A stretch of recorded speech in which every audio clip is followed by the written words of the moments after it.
New lecture, the rotor, introduction and basic functions. Today we're going to be talking about one of the most important features of VoiceOver, which is the rotor. The rotor is also known as the Swiss Army knife, which screen reader uses due to its versatility. Now there are two types of rotors, or rather I have named them as two types. There's the baby rotor and then there's the mother rotor, right? But before that, real quick, please consider supporting me on Patreon. My Patreons get benefits such as my free accessibility courses, free accessibility lessons, and the more members I have on Patreon, the more motivated I am to keep creating accessible accessibility content. I also have a Udemy account and I have best-selling accessibility courses on the topics of ARIA, WCAG, creating accessible websites, VoiceOver, screen reader, and so on. Alright, let's get back to the video. Enable the baby rotor, you press VO key, Command. Let me show you. I'm going to turn on VoiceOver with Command F5. Alright, and I'm going to press VO key, Command right arrow. Words, window spots, links, landmark, form controls, headings. Form control headings. So we navigate the website through landmarks, links, buttons, a lot of other elements. Now let me show you the rotor list or the mother rotor. You do this by pressing VO key and then U. Window spots menu, links menu, landmarks menu, form controls menu. So we have the rotor and you can see all the lists of all kinds of HTML elements. So to go next in previous list, you just press the left arrow key or the right arrow key. Headings menu, window spots menu, headings menu. And to go up and down the list, you just press the up arrow key. 1. Use the 2. U2. Use VoiceOver 2. Apple footer. Or the down arrow key. You can also filter the lists. For example, on this page, there's one heading level 1 and there's 3 heading level 2. So if I want to browse only the headings level 2, I'm going to press the 2 key. On item 2, use VoiceOver Rotor.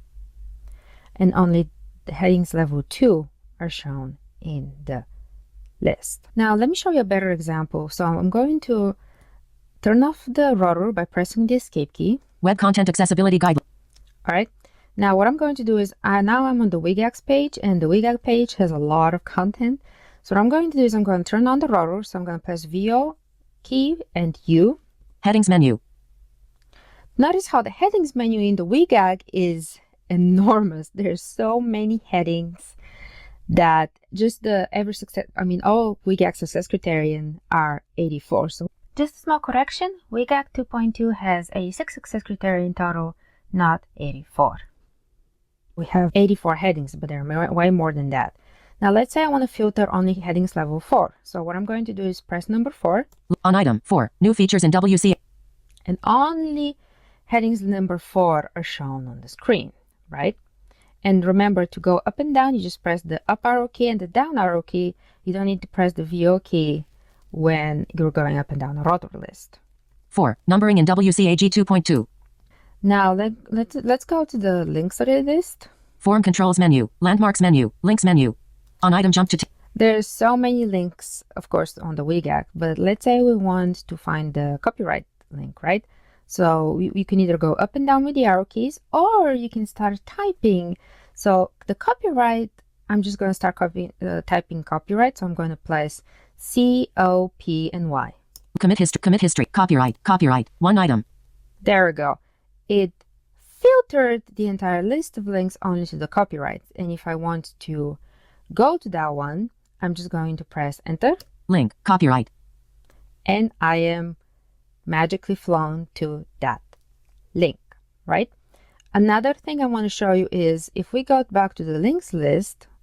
So I'm going to go back to the links list. Links menu. On item, world. All right. If we go back to the links list, and there are names of a lot of links, right? But let's say I want to hear the link's address instead of just the link name. So what I'm going to do is let's go to the commit history. So I'm going to press my up arrow key until I reach the commit history. New toolkit, Mike, Richard, Alice, HTTP commit history.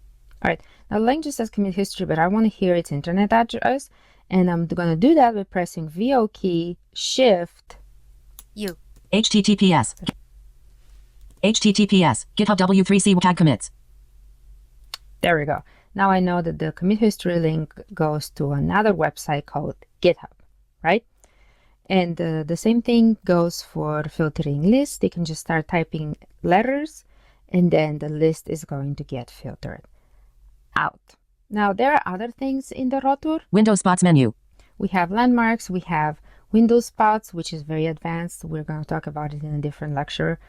One of the trademarks, if you will, on a website that is accessible is if the rotor lays out all the content that is shown.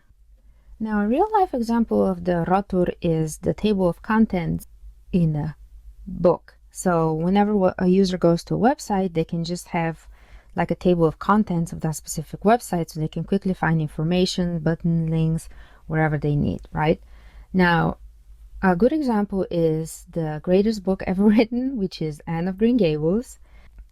Now, if I wanted to quickly find the chapter where Anne invites Diana for tea, instead of having to flip the book from beginning to end of the chapter, I could just open the table of contents and see which page the chapter is on.